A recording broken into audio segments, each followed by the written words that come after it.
In May of 2009, 48-year-old Rodrigo Rosenberg was at the peak of his career as one of Guatemala's most prominent lawyers, tall, handsome, and charismatic. Rodrigo had law degrees from both Cambridge University and Harvard University, and he was the co-founder of a very successful corporate law office in Guatemala City, the country's capital. And while it was obvious that Rodrigo had worked very hard for all of the nice things he had, like his luxury Mercedes-Benz's car, in reality, he didn't really have to work for a living. Rodrigo had been born into privilege. There was wealth on both sides of his family. His mother had brought a large inheritance to her marriage, and his father had built a massive business empire that included a chain of movie cinemas. When Rodrigo stepped out of his office building in downtown Guatemala City to meet a client for lunch at one of the upscale restaurants tucked away in the capital's maze of boutiques and little markets, he looked exactly like what he was. A member like his parents before him of the Guatemalan oligarchy, a small group of rich upper-class conservative Guatemalans who had connections and influence in government and business.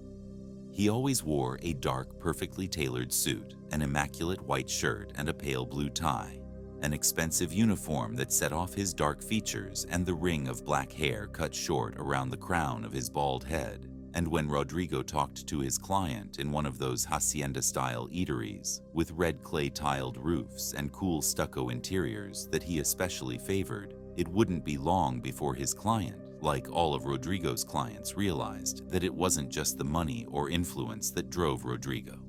Like his friends and associates liked to say, Rodrigo had a strong sense of purpose as well as ambition, and a very strong sense of right and wrong. He had chosen a career in law because he liked the clarity of the law. If it was practiced fairly, he felt like it was the best way of settling disagreements and disputes. But the thing that really made Rodrigo stand out in this Central American country of 16 million people was not just his brilliance and his drive.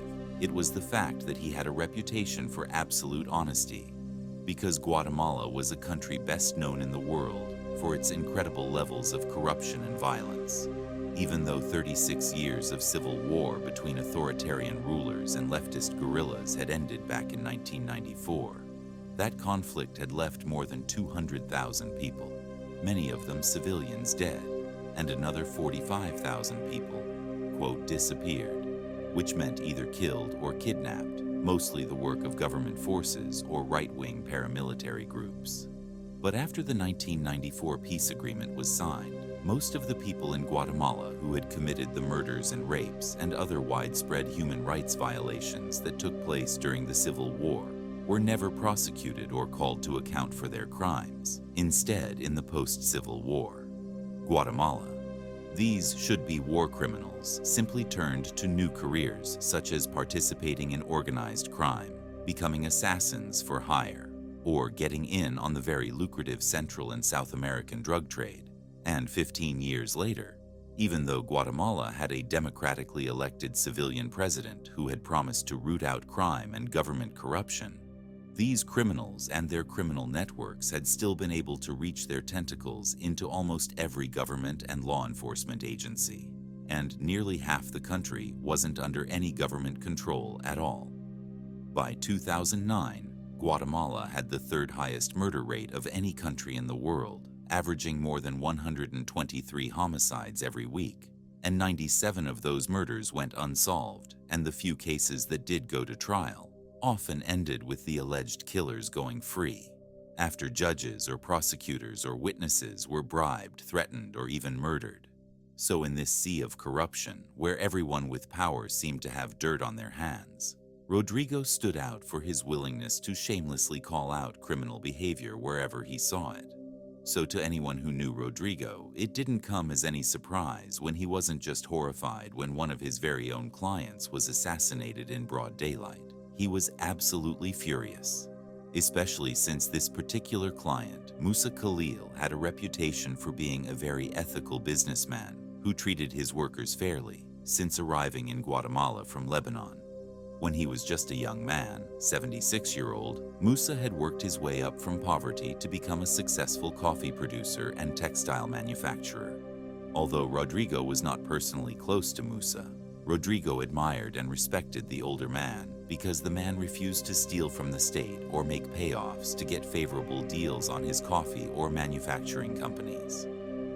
Musa was a straight shooter, just like Rodrigo.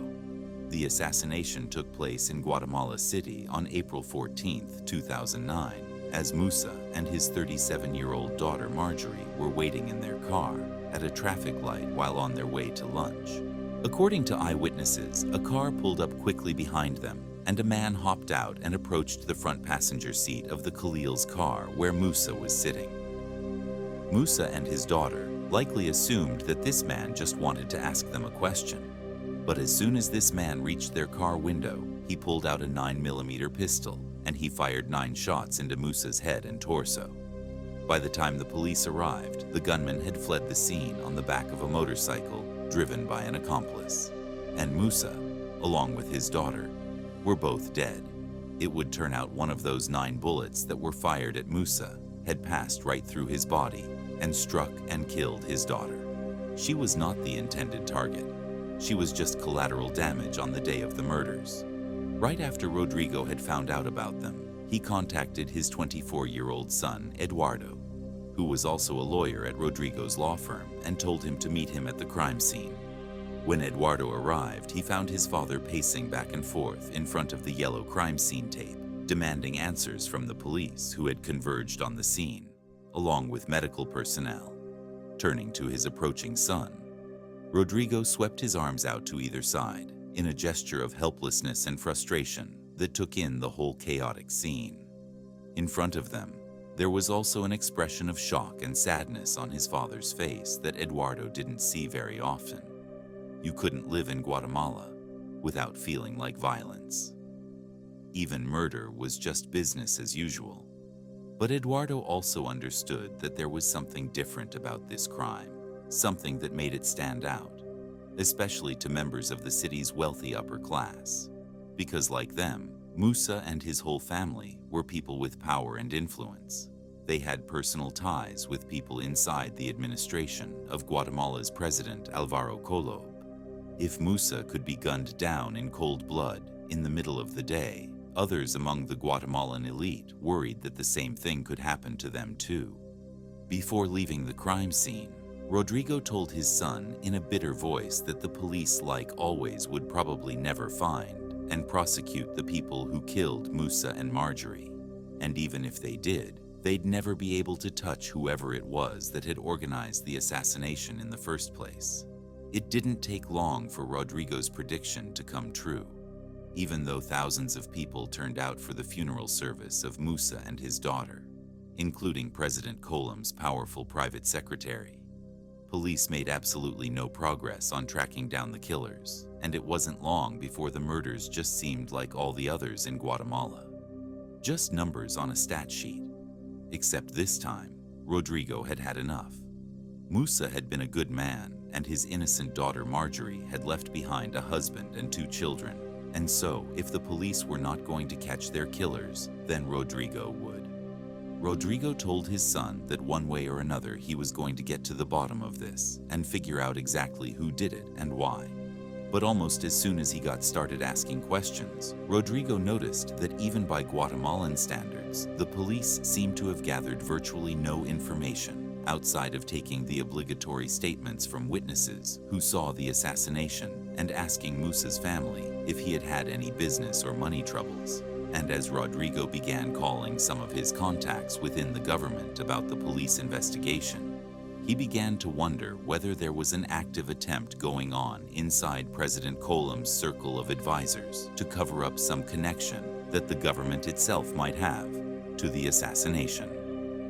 So, just a few days after Musa's funeral, Rodrigo turned to another one of his clients, a man named Luis Mendizabal, who was also a close friend of Rodrigo.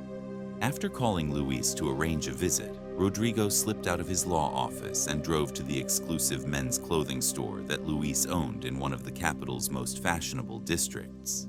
But the fitting and sale of handmade suits was just part of the business that Luis operated out of that storefront. To those who knew him well, they knew that Luis's real skill was in the collection of secrets and information with his flowing white hair and trim mustache, and his easy banter about his family and his grandchildren. Luis did not look the part of a spy, but as he measured and cut fabric and chatted with a wealthy clientele that included criminals, businessmen, military police, and government bureaucrats, Luis gathered huge amounts of insider intel on what was going on in their country. And so, if there was anyone who could help Rodrigo find out who killed Musa and Marjorie, it was Luis. Rodrigo's hunch paid off. Before long, Luis had come up with a possible lead in the Musa murder case. A few months before the assassination, at the very beginning of 2009, Musa had been nominated to serve on the board of directors for two institutions that both had ties to something called the Rural Development Bank, or the Ban Rural.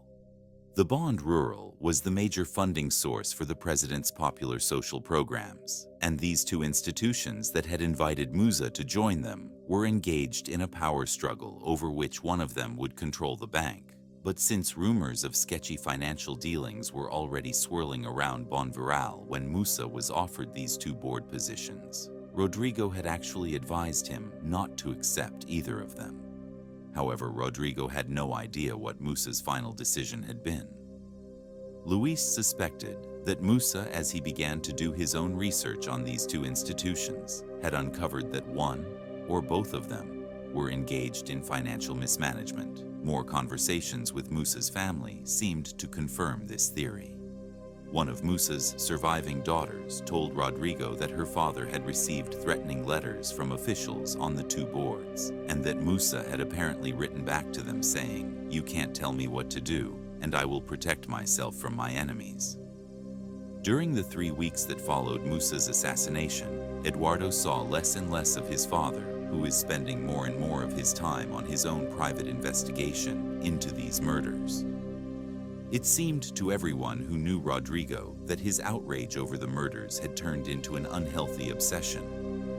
Rodrigo basically stopped going into the law office or returning calls to his regular clients, and instead just stayed home in his apartment where he lived alone to pore over his notes on the murders, and when Eduardo did meet his father for lunch or for dinner. Rodrigo barely touched his food, and all he wanted to talk about was his theory that Musa had somehow become the target of a conspiracy at the highest levels of government. His father, who had been an avid cyclist, had completely stopped going on his morning bike rides. He'd lost weight. His perfectly tailored suits hung on him, just loosely enough that he looked disheveled, and his eyes never stopped moving constantly, checking his phone for calls and messages and showing no interest at all about how things were going. Back at the office, Eduardo knew that both his parents were still struggling after having separated the year before. Rodrigo's own father had abandoned his family when Rodrigo was very young, and Rodrigo had never forgiven him, even refusing to accept the inheritance his father had left for him. So after Rodrigo's separation, when his estranged wife moved to neighboring Mexico, with their 4 children, Rodrigo was crushed. He felt like he had abandoned his own family.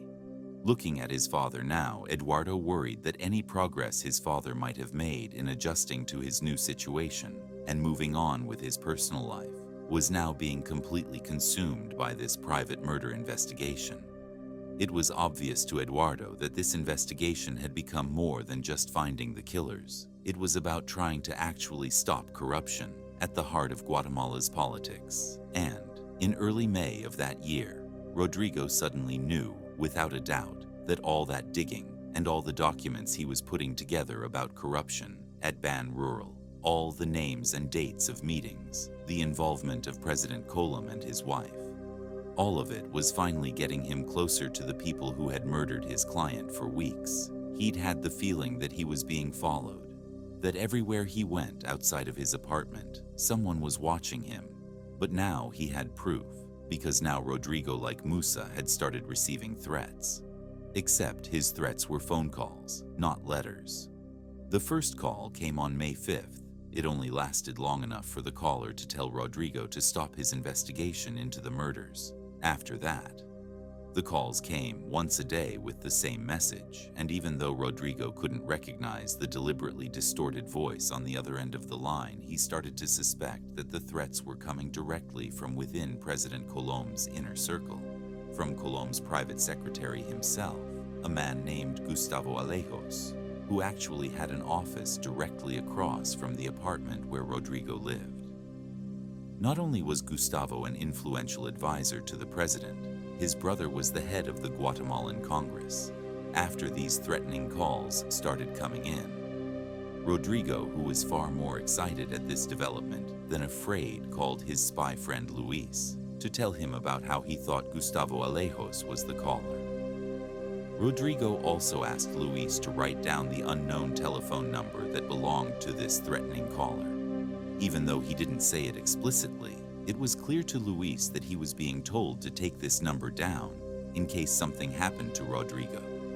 After the two friends hung up, Luis felt very concerned. He felt like Rodrigo was aware of the danger he was in, but wasn't fully appreciating it. And so on May 8th, after Rodrigo met Luis at his clothing shop, Luis quickly pulled his friend into a back room, and once the door was shut, and they were alone, Luis told Rodrigo in a hushed tone that not only should he stop his investigation into the murders, but that he should flee Guatemala altogether.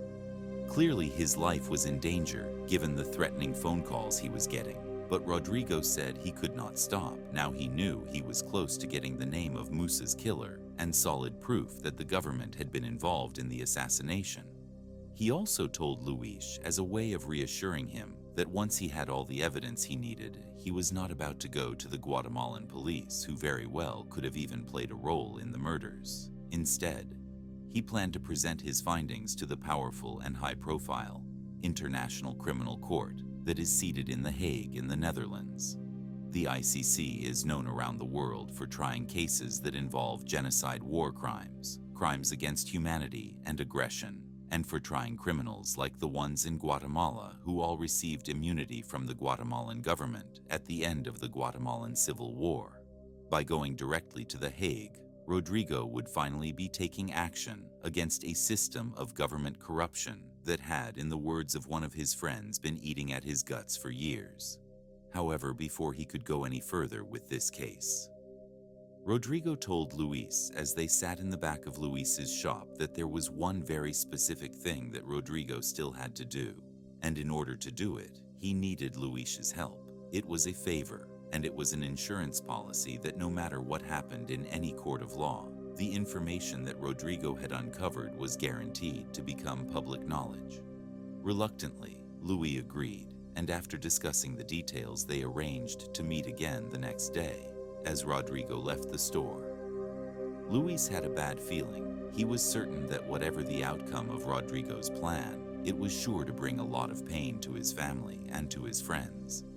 2 days later, on Sunday, May 10th, at 8 o'clock in the morning, Rodrigo stepped into one of the bedrooms of his trendy luxury apartment in the Zona 1 neighborhood of Guatemala City. Glancing out the window, he could see the faint outlines of the mountains that ringed the capital. But his mind was on other things. Luis had been as good as his word and had helped Rodrigo put together the final pieces of the case that he had been building, one fact at a time, against the Guatemalan government.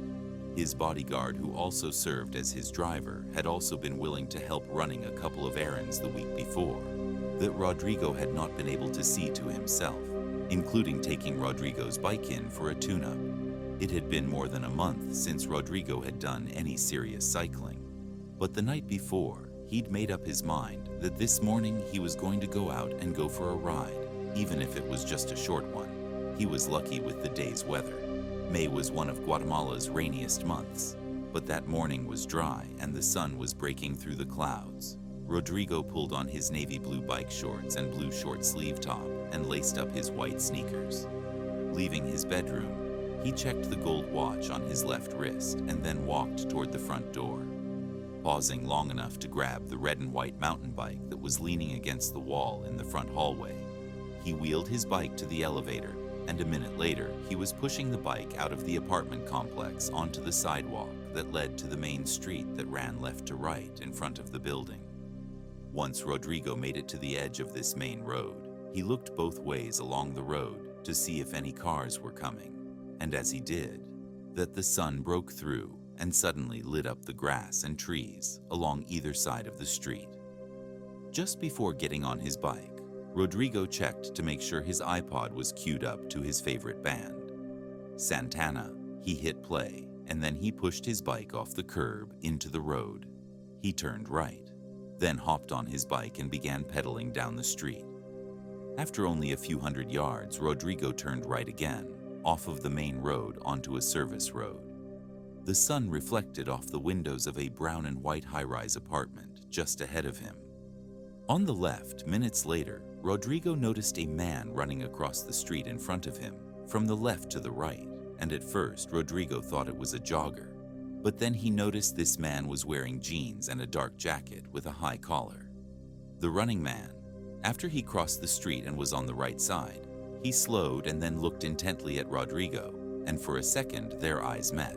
And then this man with the jeans and the jacket began running at full speed towards Rodrigo, before Rodrigo could do anything except make a final erratic swerve to the right that took his bike right to the edge of the curb. The man had closed the distance between them, reached into the waistband of his jeans and pulled out a gun. Rodrigo felt the thud of the first 3 bullets and heard the loud crack of each shot. His bike clattered to the pavement as he fell backward over the curb until he was half laying in the grassy median. By the time the second 2 bullets shattered Rodrigo's jaw and forehead, Rodrigo was dead. A few seconds later, nearby residents heard the sound of a car gunning its engine and roaring off into the distance within minutes. Those same residents of the Zona 1 neighborhood were on their phones, making frantic calls to 911 to report the sound of gunfire. Police were on the scene almost immediately. On his way to Rodrigo's apartment, Rodrigo's bodyguard heard the sirens and saw the police cars that were blocking the service road near his employer's apartment. He slowed down, and as police started setting up a perimeter, he thought he caught a glimpse of a red and white bike on the pavement. He parked his car at the top of the service road, and as he jumped out and headed towards the knot of police and emergency personnel, he pulled out his phone and called Rodrigo's son, Eduardo, because by now the bodyguard could clearly see that the body sprawled on the edge of the service road. Near that red and white bike belonged to his employer. Rodrigo's bodyguard had known what Rodrigo was working on. He'd even run some errands that he'd suspected were related to the case his boss was investigating. He'd warned Rodrigo to be careful. He wished now that he had insisted on staying over last night and accompanying Rodrigo on this bike ride. A few minutes later, Eduardo, as well as his father's friend Luis, showed up at the crime scene. Ashen-faced Eduardo identified himself as Rodrigo's son, but before he and Luis had time to process what they were seeing, they were both approached by Guatemala police officers who were eager to start gathering information about what had happened. Right as the 2 men stepped back away from the carnage in front of them, Eduardo noticed his father was wearing a wedding ring on his finger again, and instantly, when he saw that Eduardo recalled a secret his father had told him, right around the time Musa and Marjorie had been killed, and as he thought of the secret, Eduardo felt an unexpected rush of grief come over him, and his eyes started to fill with tears. He felt so sorry for his father, and he just hoped that the police would be able to find his killer and bring them to justice. But before the police could really even begin their investigation, something happened that would push the Guatemalan government to the edge of total collapse on May 12th, 2 days after Rodrigo's murder. Hundreds of people crowded into a church to attend Rodrigo's funeral service. The pews were filled wall to wall with his family friends, clients, government officials, business leaders, and the fashionably dressed members of the capital's wealthy oligarchy. Right after Eduardo had delivered his father's eulogy, Rodrigo's friend Luis stepped forward and addressed the mourners who looked like a who's who of the Guatemalan elite. Taking a deep breath, Luis said to the crowd that he knew they were all asking themselves the same question: why would anyone want to kill Rodrigo Rosenberg? Then Luis held up his hand, showing the crowd a case that contained a DVD. This, he said, contained the answer to that question. Once these surprised and excited murmurs quieted down, Luis went on to say that Rodrigo had left instructions that if he was murdered, then Luis should go public with the 18-minute-long video that he now held in his hand.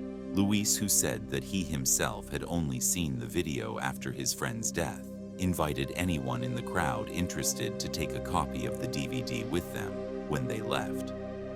One of the mourners who took Luis up on that offer was a government minister who immediately called President Colom's personal secretary Gustavo Alejos to tell him what had just happened. A few minutes later, the minister slipped out of the church and drove straight to the National Palace in the center of Guatemala City, where President Colom lived with his wife as President Colom.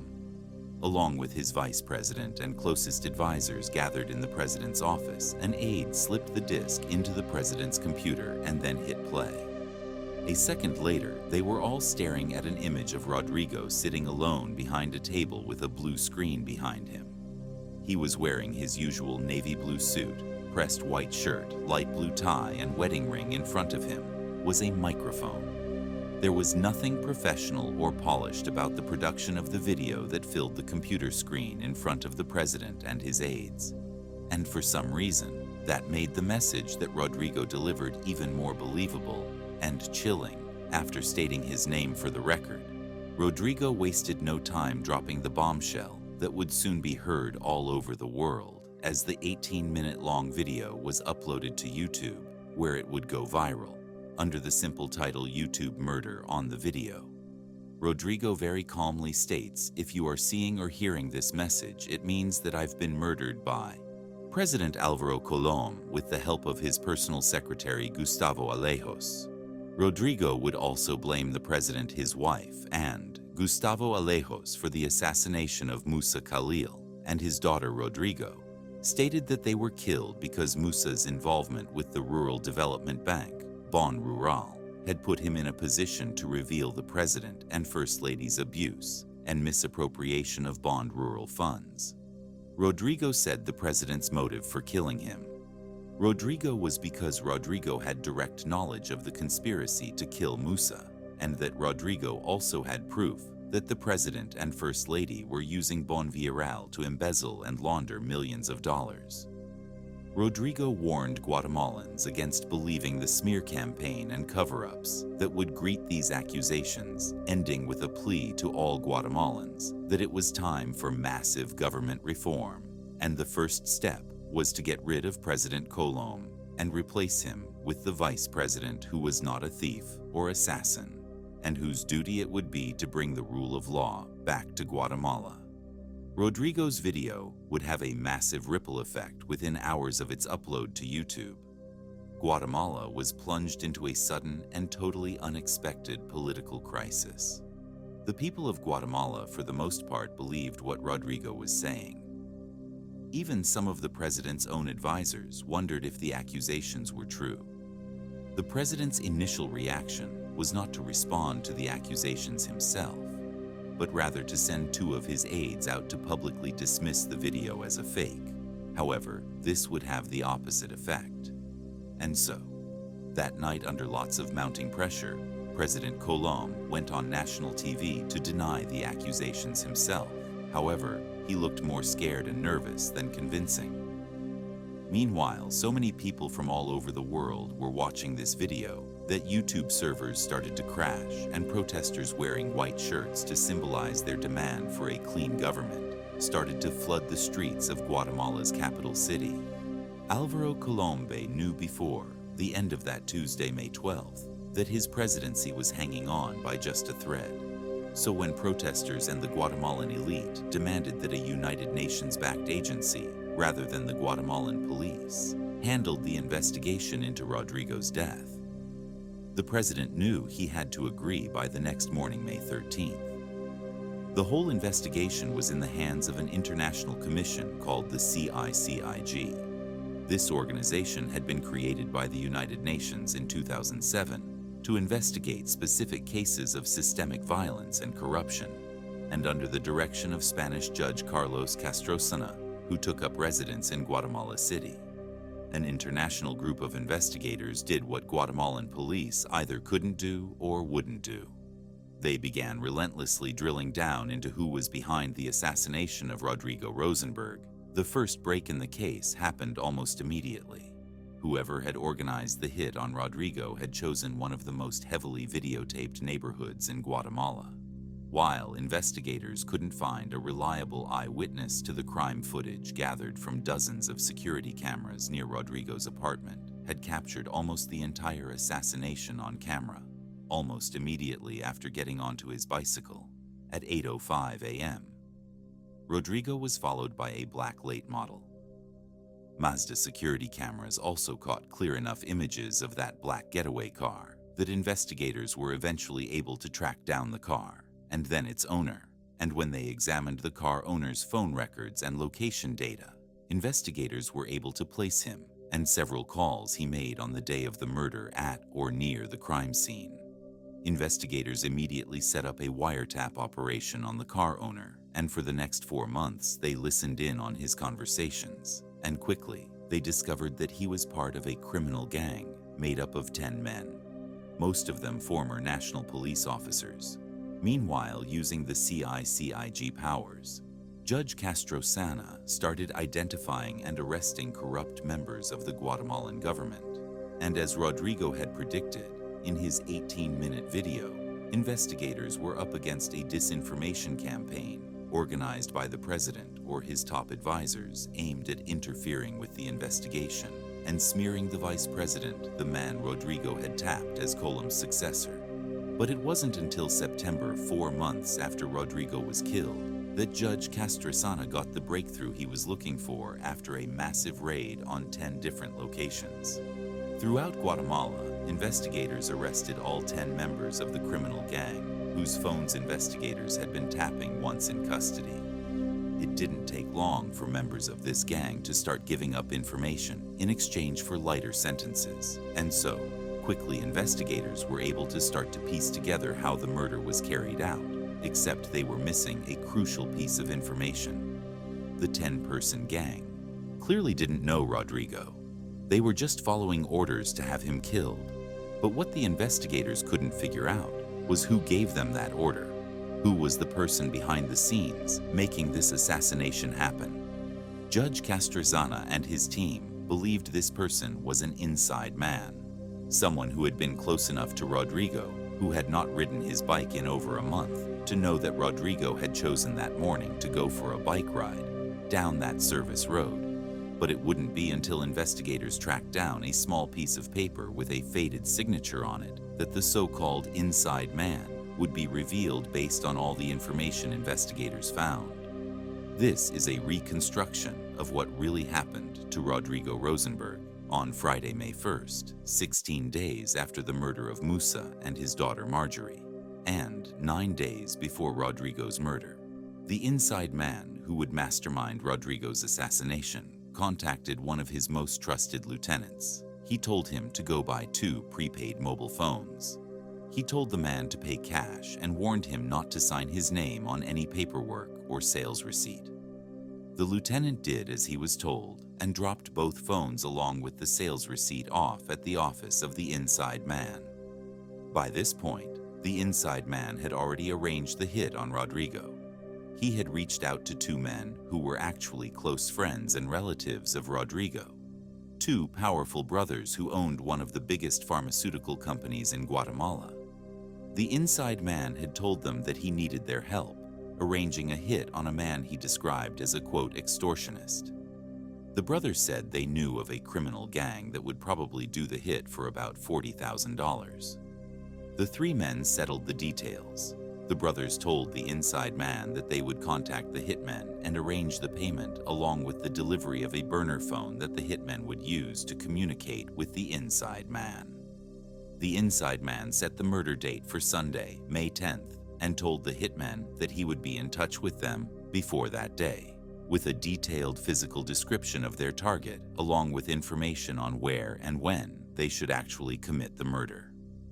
Then, starting on Monday, May 4th, the inside man used the second prepaid cell phone to start calling Rodrigo's personal cell phone. He called Rodrigo at least once a day for the next 5 days, speaking only long enough to make a single threat.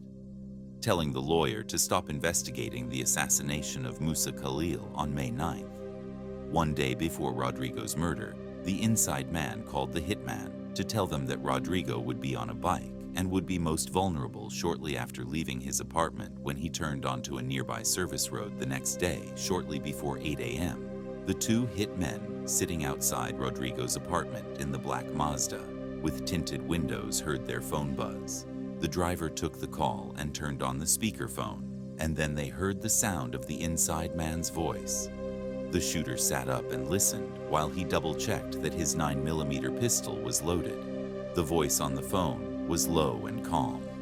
Their target, he told them, was a tall, thin man dressed in navy shorts, a light blue top, and white sneakers.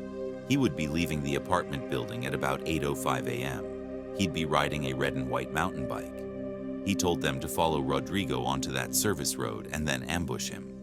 There, he told them to approach Rodrigo from behind and shoot him in the back, and then once he was down, fire at least 4 more shots into Rodrigo's neck, up into his jaw, and a final shot into his forehead.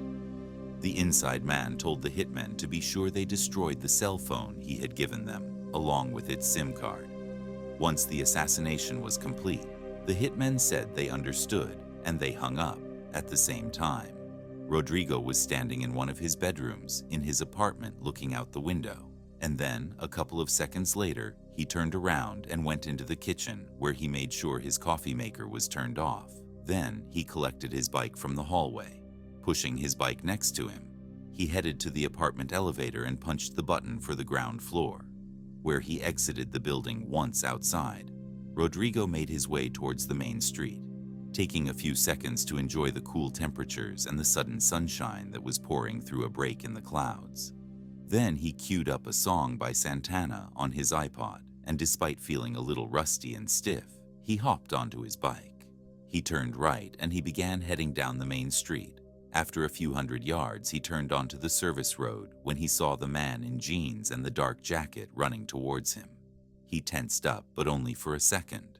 Then he quickly turned his bike towards the side of the road where he jammed on his brakes, coming to a complete and sudden stop. Then he got off of his bike, dropping it onto the pavement in front of him. And then he sat down on the curb with his back to the man running toward him. A moment later, Rodrigo would have felt the first bullet hit him in the back before he could even absorb the punch or feel any pain. He felt the next 4 bullets hit, one in his cheek, one in his neck, one just below his jaw, and finally, with the killer standing right in front of him, another round into his forehead, knocking his upper body backward onto the grassy median. Seconds later, residents of the apartments in Zona. One called the police. It would turn out the inside man. The person responsible for Rodrigo's assassination was Rodrigo himself. He had been devastated by the assassination, not only of his client Musa, but of Musa's daughter Marjorie, as Rodrigo had secretly told his son Eduardo and his friend Luis. Rodrigo was deeply in love with Marjorie, and they were planning to get married as soon as Marjorie divorced her husband.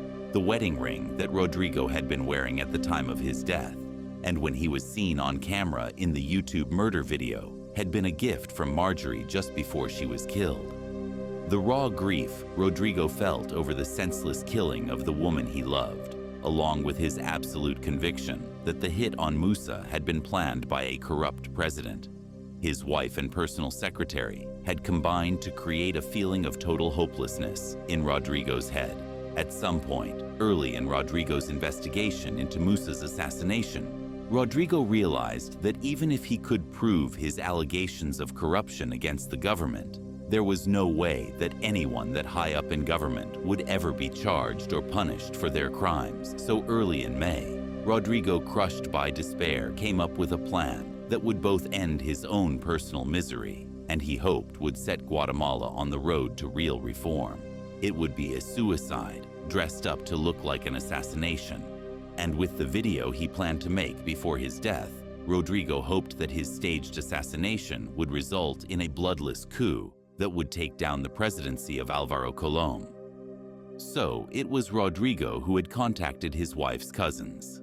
the owners of the giant pharmaceutical company, and told them that he wanted to arrange a hit on an extortionist, a man, he told them, who had been after Rodrigo for money. His cousins had agreed, never once suspecting that the extortionist was actually Rodrigo himself and the trusted lieutenant, that Rodrigo had asked to go buy the 2 prepaid cell phones. That was Rodrigo's trusted bodyguard/driver. Rodrigo had made sure one of those 2 prepaid phones was delivered to the hitman, and he used the other phone to make threatening calls to his own personal cell phone and to give his killers his own personal description and to tell them exactly when and where they could find and kill him. And so on the morning of his own death, when Rodrigo saw the man in jeans and a jacket running toward him, he knew it was his killer. So he just pulled over, sat on the curb, and waited to be killed. As for the 18-minute-long YouTube murder video, the insurance policy that guaranteed Rodrigo's allegations of corruption could not be swept under the rug that was produced by Guatemala's top spy and Rodrigo's friend Luis, with the help of one of Luis's contacts in Guatemala's right-wing press, although he eventually admitted his hand in making the video. Luis claimed he had no idea that Rodrigo was planning his own assassination. It is possible that Rodrigo's identity as the inside man might have gone undiscovered, except for the security footage that led investigators to the owner of that black Mazda, and the fact that Rodrigo's bodyguard made a critical mistake that linked the prepaid cell phones to his boss. When the bodyguard purchased those 2 burner phones, he did what Rodrigo said not to. He signed his name on one of the sales tax slips and submitted that slip of paper with his faded signature on it to a secretary at Rodrigo's law office. Even though Rodrigo's videotaped allegations of widespread government corruption were true and resulted in the CICIG removing hundreds of corrupt government officials from their jobs, it would turn out Musa Khalil's assassination and the unintended murder of his daughter Marjorie were not the work of Guatemalan government officials, just as Guatemala's one honest lawyer was prepared to stage an assassination that could send his own cousins to prison. Apparently, the honest and incorruptible Musa was buying contraband from criminal networks for use in his textile factory when Musa refused to pay. Those suppliers, they had him killed. Once Judge Castrosana released his findings and named Rodrigo as his own killer, the CICIG and government brought charges against Rodrigo's cousins, as well as the 10 members of the criminal gang that helped facilitate the hit. As for President Colom, the YouTube murder video scandal would end up actually strengthening his presidency. His decision to turn over the investigation into Rodrigo's death to a third party, the CICIG, and wait for their report, gave him the public appearance of being a calm and confident leader. If you like this video, do like, share, and subscribe.